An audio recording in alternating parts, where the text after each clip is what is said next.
సంఘంలోని గ్రంథాలయంలో librarian Ravindra Reddy జాతీయ గ్రంథాలయ వారోత్సవాలు ముగింపు కార్యక్రమాన్ని ఘనంగా నిర్వహించారు. కార్యక్రమానికి ముఖ్య అతిథిగా MEO Mallaiah, head master Buchaiah పాల్గొని వారోత్సవాలలో భాగంగా ప్రతిభ కనబరిచిన విద్యార్థులకు బహుమతులు ప్రదానం చేశారు.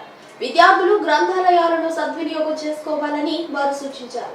మొబైల్ వాడకం తగ్గించి పుస్తక పఠనం చేసినందువలన ఎంతో ప్రయోజనం కలుగుతుందని అన్నారు.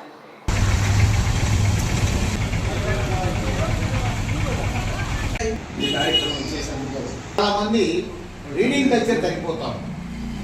రీడింగ్ కల్చర్ అంటే పుస్తకాలు స్టేట్మెంట్స్ ఉండడం వరకే పరిమితం అవుతున్నారు. సోషల్ మీడియా ఆరంభ సభ నుంచి నేటి అన్ని ఈవెంట్స్ లో పాల్గొంటాం. ఒకటి ఎస్ఆర్టీ కానీ, ఎలక్ట్రీషియన్ కానీ, ఇతర రంగారెడ్డి గారికి, అట్లాగే మండల విద్యాధికారి తెచ్చుకుంటాం.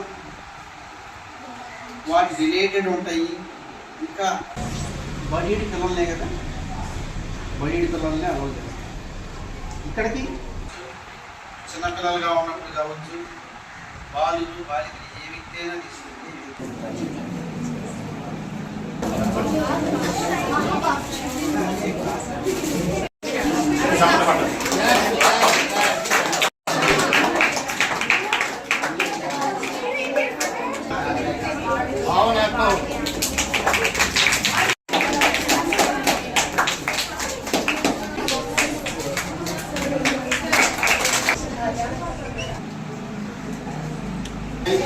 ఓకేనా?